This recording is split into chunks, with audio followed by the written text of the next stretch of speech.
নামে প্রায় 22টি মামলা হয়েছে, মামলার ডকুমেন্ট আমাদের কাছে আছে।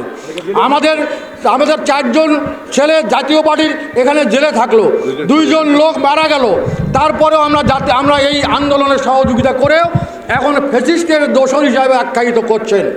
আপনাদের সেই দুঃস্বপ্নই থেকে যাবে, কোনোদিন বাস্তবায়ন হবে না।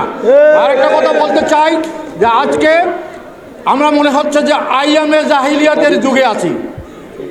মানুষ খুন হচ্ছে, মানুষকে দিনের বেলা কোপায় মারা হচ্ছে, রাত্রের বেলা গাড়িতে লাশ পাওয়া যাচ্ছে, দিনের বেলায় এখানেই দলিত সম্প্রদায়ের 2 জন ব্যক্তিকে লাঠি দিয়ে পিটিয়ে মেরে ফেলা হলো। এই ধরনের ঘটনা ঘটছে। বুড়িরহাটে একটা ছেলেকে 12 বছর বয়স তাকে জবাই করে মারা হলো।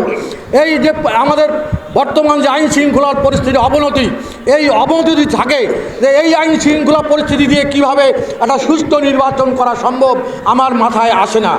সারা দেশে নেতাকর্মীদের নামে মিথ্যা মামলা করা হয়েছে। রংপুরে আমাদের জাতীয় পার্টির নেতাকর্মীদের নামে মিথ্যা মামলা করা হয়েছে।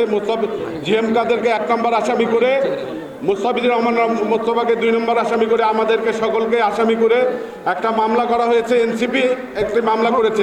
এই এনসিপি সারা দেশে মব জাস্টিস করছে। তাদের ছত্রছায়া সরকার নীরব ভূমিকা পালন করছে।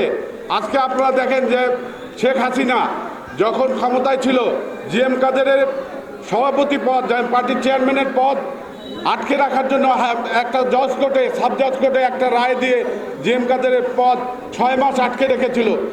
সুষ্ঠু নির্বাচনের লক্ষ্যে যখন আজকে জাতীয় ঐক্যমত বিভিন্ন রাজনৈতিক দলকে নিয়ে আজকে আলোচনা করছে, সেই মুহূর্তে আমরা মনে করি 9 বছরের সফল পরিচালনাকারী জাতীয় পার্টিকে মাইনাস করে যে ঐক্যমতের কমিশনের আলোচনা, এটা সারা বাংলাদেশের মানুষ, বিশেষ করে জাতীয় পার্টির নেতাকর্মীরা কোনোদিন মেনে নেবে না। বন্ধুরা আমার